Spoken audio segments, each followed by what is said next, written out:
Spirit of the Lord God.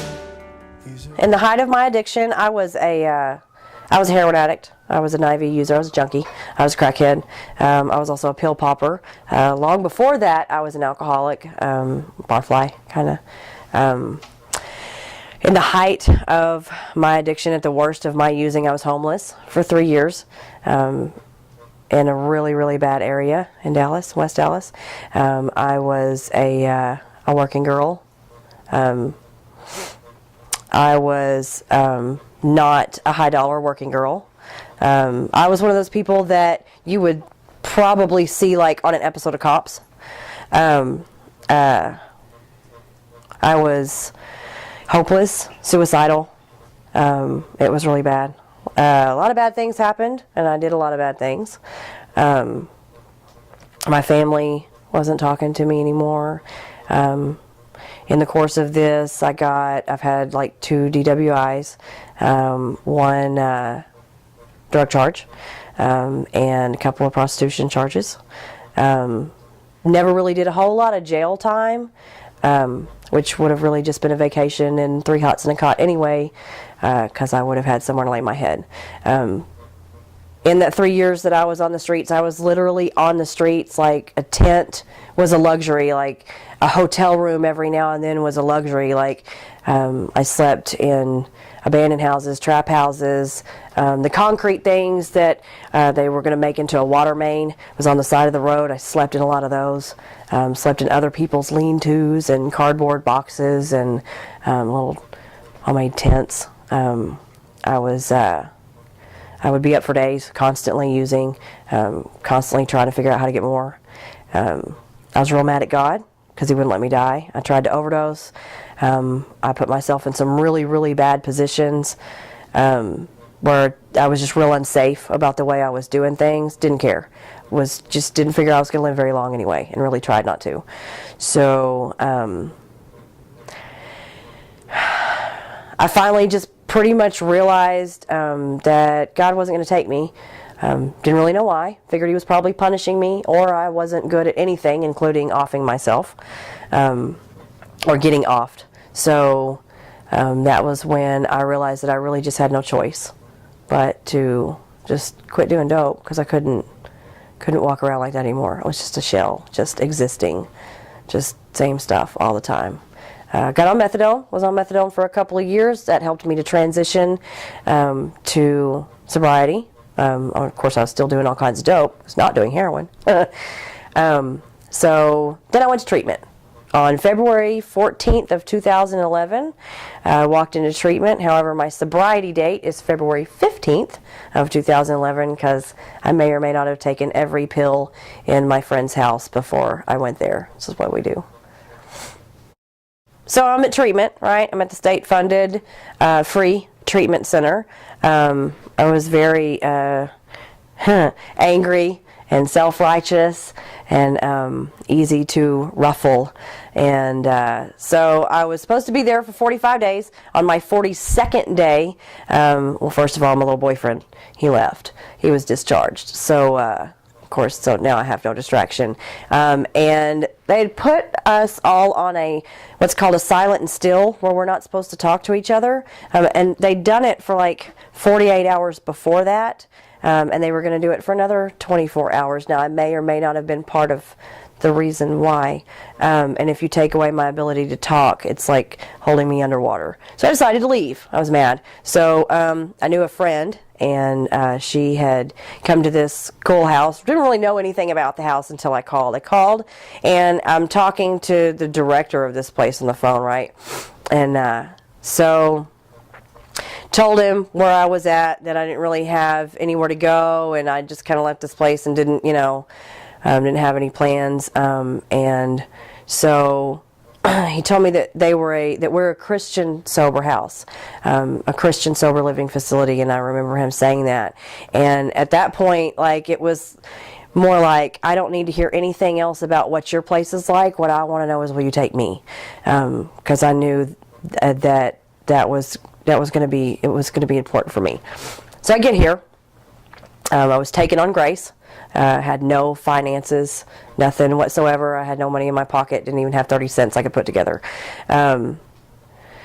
Still was not close to God, very shameful. I had a myriad of issues, including some things that I had done in my past. I'd given up a daughter in my addiction for adoption, and I'd terminated some pregnancies, and still having guilt and shame around some things that I'd done.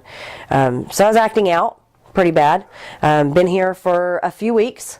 I may or may not have been, this is the place that I live that has taken me in for free, and I was very grateful for that. However, I got caught in the Christian sober house with my boyfriend, standing in the closet with his underwear in his pocket because the house manager was pounding on the bedroom door. So at that point, I'm thinking I'm probably going to have to find somewhere else to go, but chances are I'm going to beg for mercy because I have nowhere else to go. Like, I just have nowhere. My family was not going to take me in, and a shelter down the street was not going to be good for me. So Bryce comes over to put me out. Bryce is the director. He comes over to put me out, and he's done. He's over it. And we wound up talking for a really long time, and we talked about the Word. That was the first time I'd ever even heard about the Sermon on the Mount.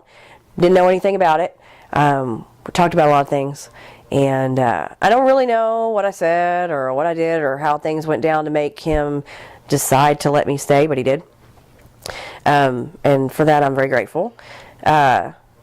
Still had some trouble adhering to rules after that, but I was a lot more willing to clean up my messes as I went along. I was sentenced to a place where Bryce interned at, worked at, was on staff, that you just couldn't not feel God. You just couldn't not.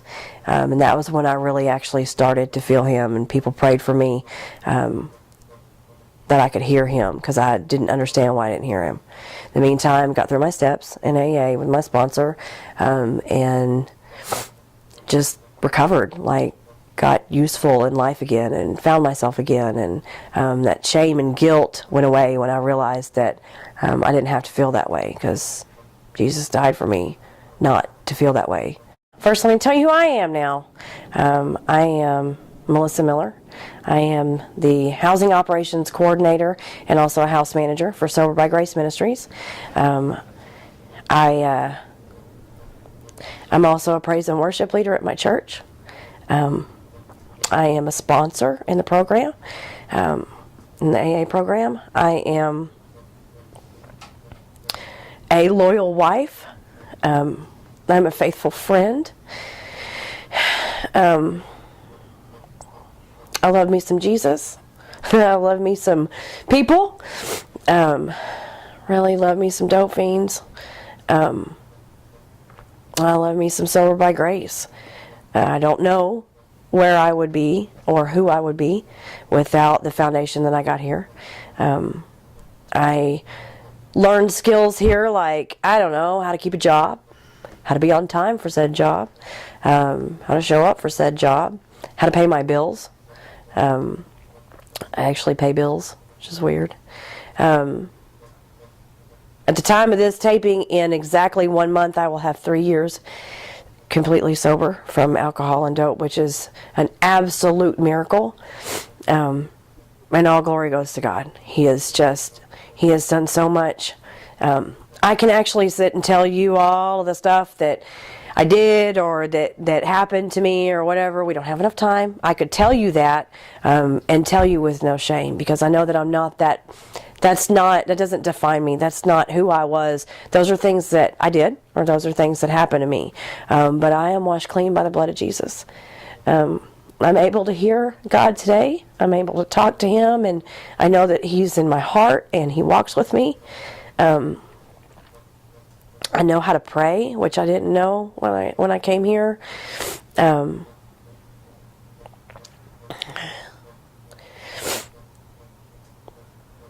God's just, he's put so many people in my life. Like, Sober by Grace at the beginning was this tiny little family, be it dysfunctional, but this tiny little family with Bryce and Jennifer and their kids, and then residents and house managers that would come in and out.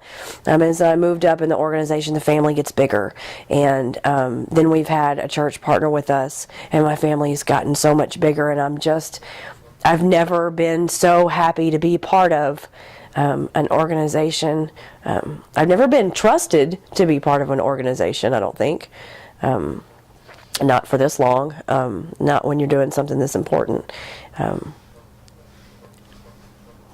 very, very grateful for what Sober by Grace has done for me and what they've taught me, because I really feel like had I gone anywhere that didn't teach me the things that I know today about Jesus, about God, about the Word, I know I wouldn't be who I am today. I question whether or not I'd be sober. I question whether or not I would be a productive member of society, or able to be a decent, loving wife, be a friend, be a family member, be a daughter. I mean, my parents speak to me all the time. It's crazy.